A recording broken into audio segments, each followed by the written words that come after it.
Hey YouTube. Okay.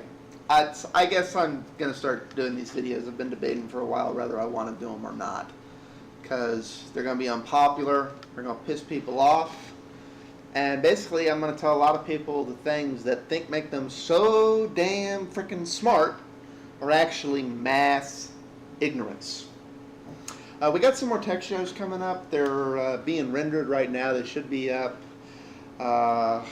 probably just before this one and later. But what these new videos are going to be, and I'll do panels if we can get a panel together. Heck, even some of the hosts we do the tech and other shows with may want to join in on these, because I know some of them care about these topics very much, but I don't know if they want to stick their foot in their mouth, as it were. Basically, in 2 to 5 minutes, we're going to sum up a particular. I'm going to sum up, and if others want to join, a particular topic. Basically, a short little rant, which is what the fuck. The particular what the fuck I'm going to start off with is the idea of gold versus fiat. Particularly the very specific claim that in the United States of America, anything other than gold and silver as legal tender is unconstitutional. Let's ignore for a moment, the base economics, the reason money exists in the first place, the whole point of money, and the various pros and cons of fiat versus gold. There are pros and cons on both sides. But rather than have a rational economic argument on this discussion, on the one side we have, you're an idiot, which would be the fiat people, with no explanation of why they're an idiot. And on the other side, we have the gold people, who state, but the Constitution says we can only have gold and silver. It doesn't matter if I'm an idiot. We're not obeying the law. Both are complete ignorant morons. For those of you who have never read the Constitution, let me take 2 excerpts from it that deal with this particular cause.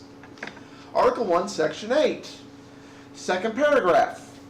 To borrow money on the credit of the United States.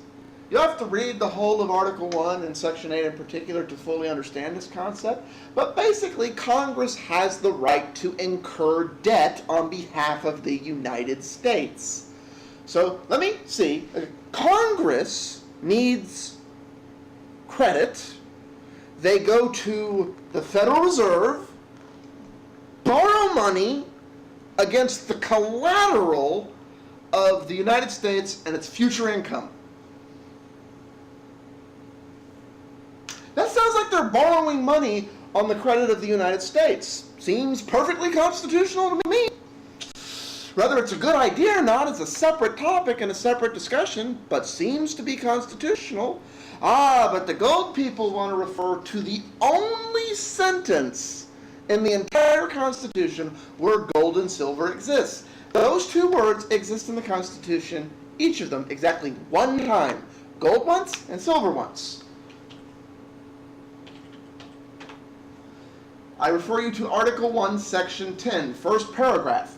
No state, that word's important, shall enter into any treaty, alliance, or confederation, grant letters of marque or reprisal, coin money, emit bills or credit, make anything but gold and silver coin a tender and payment of debts. And it goes on to do some other things. Article 1, Section 10 says the states do not have this right, which is also the reason the 10th Amendment is written in the way it is, to state the states have all rights not expressly forbidden to them. The Constitution of the United States very specifically denies the states of the Union particular abilities. It says these are the sole domain of Congress and the Fed. Now, whether you agree with this concept or not, that is the law and Constitution of the United States. Now, an idea that is once more getting strong motion in the United States is the idea that the United States should be a confederacy, not a union. And to fully understand why this is structured this way and why the Constitution specifically denies certain rights and abilities to states, listing very specific ones, it doesn't say states don't have rights, it just says the states can't do these things. You need to understand that originally this country was a confederation.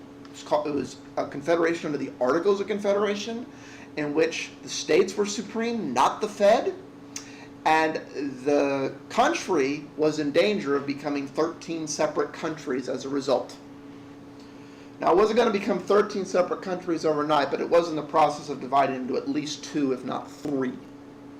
So, because we realized we were stronger together than apart, we created a stronger federal authority to serve as the go-between between the members of a more perfect union. Not a perfect union, a more perfect union.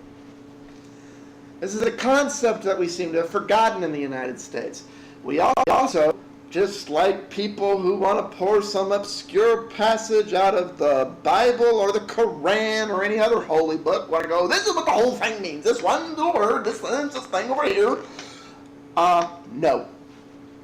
So, using fiat money is not unconstitutional in the United States. You can make plenty of economic arguments about whether it's a good idea, likewise against gold, but God damn it, people, let's have the right debate.